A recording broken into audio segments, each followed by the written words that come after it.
baganda bange eno video gyenkoze olunaku lwaleero eyinza okunviirako okufa naye ngenda kwogera mazima.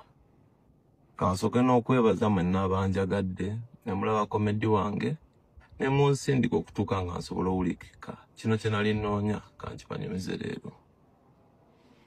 Waliwo omugagga mu Kampala bamuyita Kalimirigi, omu ku basinga ssente mu ggwanga. Yatutwala atulabirire nga tuli bamulekwa.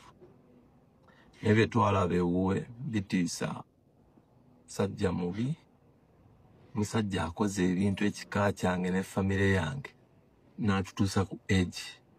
Yazanyira ku bamama bange. Before that abakazi be bonna bamuzaalidde abaana bonna ba ending up balaluse, abakozesa ebintu, abatuuzaamu ebintu. Kati munnange wekyatuuka ku basisita bange ffe twali buto nga tusobola balwanirira n'abakabasanya nga baana bato, kugamba baana bato nga ba primary. Olwokuba twali bamulekwa tetulina bugerezi. Ekireeta Kalimo tuyamba yali akola ne taata waffe afa.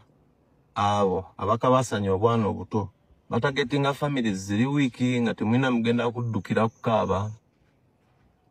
Nange omusajja n'akozesa basisita baffe nga tuli bato nga temunawe mugenda kuyombera eri abantu bagamba bano abaana bamulekwa abo batuuse emikono gyo bagenda kufuna education ennungi. Wali ogenda soma kingo manyi nti ssente z'oliko oba bitulenze baganda bo. Sajja ekizeeyi mu myaka 6 kuva namulaba nga ani muto abadde muzeeyi paka kati waali ate akyabikola. Kale wakabasanya bato bange Kalimirigi nali muto nga sina kye nsobola kukola, kati nsobola okwogera.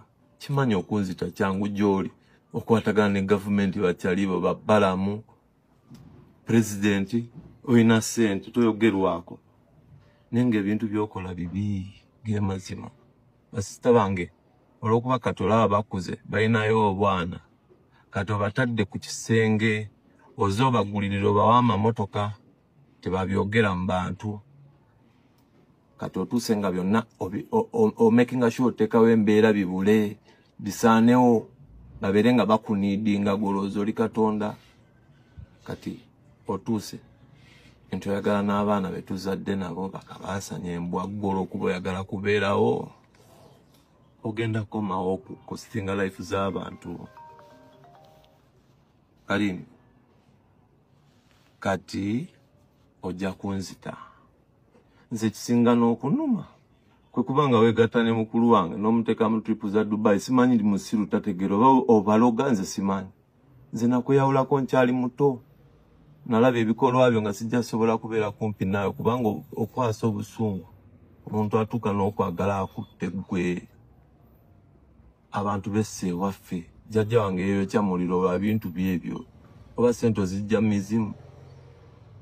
Bantu beewadde obutu ewaffe lwakubanga ggwe. Naye bano abaana abato tojja bakwatako. Obama muganda wange omukulu baatuzaala abaana bana, abasisita 2 abalenzi 2. Bannaye ramusirizeeka na famire yange batuyita Ramesh n'erinnya lyange leero akawunti gitereezezza. Gamazaala eno evidiyo yange enza okuba nga esembye mu ndabe naye nga kyentegese emboozi zikwatagana ne bwana Kalimu okabasanya obwana okuviira ddala ku myaka 4 weeziri ne bananzijjawo zigenda kujja ziyiike ng'enkuba neetegeka. Banne buli abadde anjagala nyamba otambuza message. Kalimu tagambwako takwatwako olw'okuba mugagga munnaye ate alina ebizimbe mu Kampala. Njogera ku oyo bantu tebamanyi linnya lye na feesi ye bamuyita Kalimirigi nnyini Imperial Group of Hotels, nnyini Equatoria, Cham Tower, Greenland, Imperial Royal, Grand Imperial Resort Entebbe. Alina ebintu by'obugagga bingi naye ebintu byakoze abantu tekirungi Katonda naye Katonda tali asamanya. Kalimu obonaabona n'otusinga olina just ssente naye embwaggo olina kansa. Obonaabona buli lunaku lw'obulamu bwo teweebaka tolina mirembe weebaka ku baana bo boozadde va ku ffe nti watulera bulezi ababo boozadde n'obakabaasanya.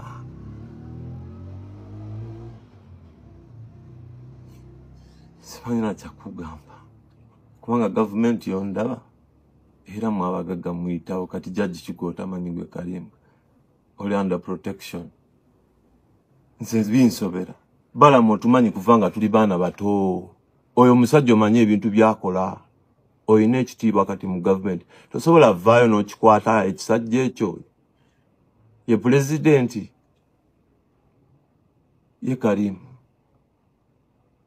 nawandika dazi email ku buli embassy eri mu Uganda wano olowooza oyinza okugenda newekweka Dubai bonna bakumanyi nti oli mukabasanyi kati newonzita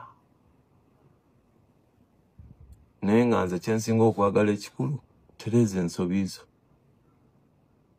nze nkusabira buwangazi obonebone ku nsi otuuke paka ng'oli ku wheelchair nga toyina makulu tosobola kweriisa kubanga olwedde wabitandika tambula obunyawe n'amazina essente oli awo life ye kubonyaabonya weekoowa wavaako nze sikutya ate newona nzita tujja kwesanga mugeena mba nkusooseyo busoosi ona tabameka ye bookoze ebintu nga bangi just nti fa abali mu kuvaayo okwogera akafamire ka Ramesh naye naffe era ogulira abaganda baffe abalala bakyuse Obama tereera ono tulangira sitaani oyo sikyaliiwo ajja kukuwa $210,000 tezikugasa ayagala muwalawo ate naawe olw'obusiru omututo omutadde mu nyumba ya Kalimba Summit View golooza agenda mumulekerera abeeyambuliramu amussaamu ebizibu bye yayongera kuwangala akabeerawo akasajja ako bannaye Kalimba gy'oli kasajja kabi